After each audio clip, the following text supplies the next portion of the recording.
yüreğimiz kan ağlıyor. Keşke bu coğrafyalarda katliamlar, açlıklar, yoksulluklar, sefaletler olmasa da biz buralarda çalışma yapma ihtiyacı hissetmesek.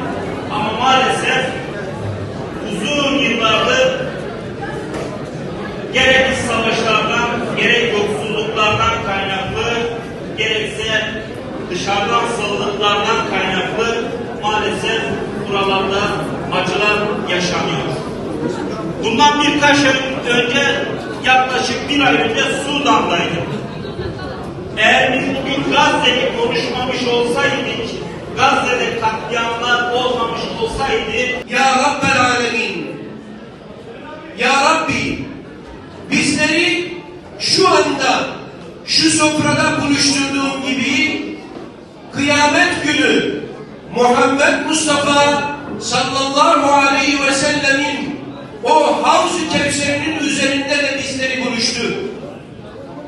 Ya Rabbi, bizlere şu anda verdiğin nimetleri tattırdığın gibi cennetteki nimetleri de tattır.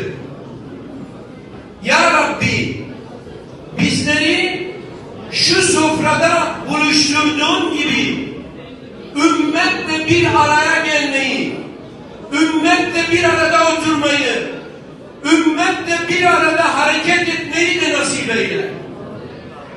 İlahi ya Rabbel Alemin, şu sofradan kalktığımızda bize nasip ettiğin şu yiyeceklerle vücudumuz kuvvet bulacak.